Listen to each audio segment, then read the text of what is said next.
Je suis Marie, je suis infirmière au sein de l'EHPAD. Je m'appelle Evelyne. J'ai choisi de travailler en EHPAD parce que j'aime le contact avec les personnes âgées. Je m'appelle Aline, j'ai 23 ans. Moi, je viens de région parisienne.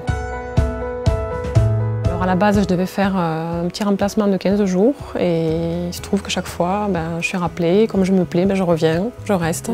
Moi, il y a quelque chose qui me plaît dans les EHPAD, c'est que les gens n'ont pas des numéros comme dans les hôpitaux. Ils ont leur nom, leur prénom marqué sur leur porte et puis ils sont chez eux. On ne les lâche pas. On est avec eux tout le temps, tout le temps, tout le temps. À l'hôpital, il y a beaucoup d'allées-venues. Alors que là, on est vraiment dans le concret et on les connaît plus, on a l'impression, on tisse un lien, il y a vraiment quelque chose de très très fort. Moi, venant de l'hôpital, j'avais également des petits a priori à l'arrivée en EHPAD. Et en fait, au fil du temps, on s'aperçoit que c'est une prise en charge beaucoup plus dans le fond. À l'hôpital, vous avez un patient qui arrive, c'est le problème du jour, comment on le résout, c'est résolu, il sort. Ici, c'est un lieu de vie. Donc des gens qui rentrent, qui quittent leur chez eux, leur mode de vie pour rentrer en institution. Donc c'est à nous de nous adapter. Il faut qu'on leur amène le meilleur de nous-mêmes pour qu'ils puissent vivre dignement dans la structure. Une autre raison aussi qui est pas mal, je trouve, c'est qu'on a le temps ici de se poser quand quelqu'un n'est pas bien, que ce soit le moral ou physiquement, de prendre 10 minutes, un quart d'heure et d'essayer de comprendre vraiment dans le fond qu'est-ce qui ne va pas aujourd'hui. Ce qui n'est pas toujours le cas à l'hôpital malheureusement. Ils n'ont pas besoin de grand-chose, ces personnes-là, un sourire, un geste affectif. Je trouve que le relationnel, ça fait énormément. On est là pour les rassurer, pour leur amener un certain confort, pour les désangoisser. Et là, du coup, je fais des soins et c'est ça que j'aime en fait, être au plus proche du patient. Je travaille dans le milieu médical, me plaisait beaucoup. J'ai dit, on va tabler sur aide-soignante. Et en fin de compte, je n'ai jamais regretté parce que aide-soignante, on a le contact direct avec les résidents.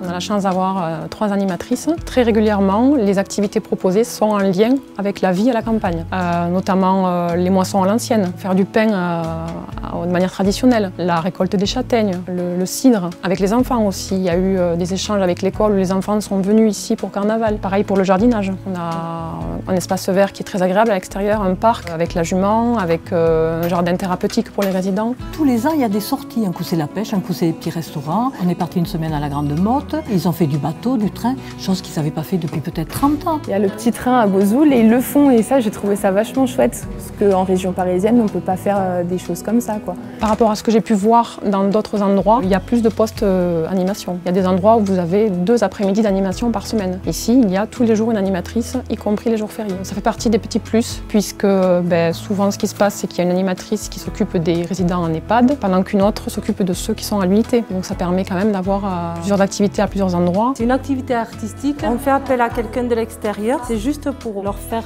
ressentir les choses autrement qu'avec des mots. Parce qu'il y a des personnes, la communication, c'est autre chose. Les sensations, les odeurs, le toucher. On a souvent des personnes le soir qui se sentent seules ou qui ont besoin de faire quelque chose de leurs mains. Et on les trouve, ces personnes, occupées à tricoter, à faire des tressages ou à échanger sur leur vie, sur des histoires locales, à regarder des reportages sur plein de sujets. Ça crée un lien entre les résidents parce que du coup, d'une activité proposée, ils débordent, ils échangent sur ce qu'ils ont vécu eux dans leur enfance.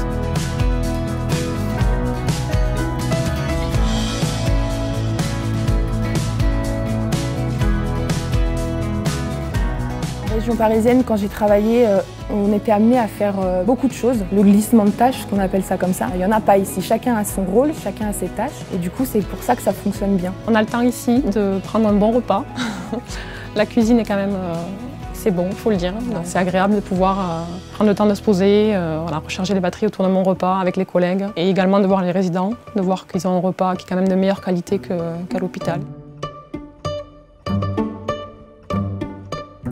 Par rapport aux appareils, on a tout ce qu'il nous faut. Chaque fois qu'on demande quelque chose, on l'a de suite. On a tous les rails. C'est comme s'ils étaient dans un hamac. On appuie sur un bouton, on les soulève et on les met directement sur leur fauteuil. On a les douches au lit. Le résident, on le met dans un espèce de hamac en plastique.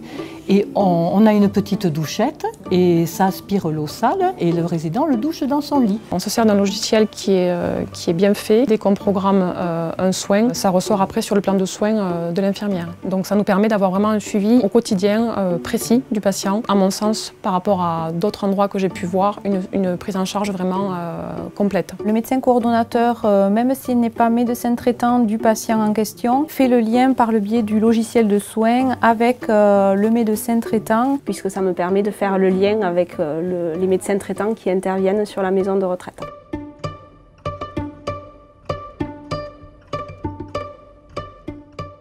La force de l'EHPAD, à mon sens, c'est qu'il y a en plus un poste de visite, donc ça permet au médecin d'être accompagné de l'infirmière, et également un poste de renfort qui permet donc de compléter l'infirmière qui est en soins s'il y a plus de prise de sang ce jour-là par exemple, et également de faire, en lien avec le médecin coordinateur, de la coordination. Je suis Julien Fabre, donc je suis médecin généraliste. Je travaille avec Jennifer, infirmière coordinatrice, et aujourd'hui la plupart de son temps consiste à m'aider à faire de la coordination, même lorsque je ne suis pas là.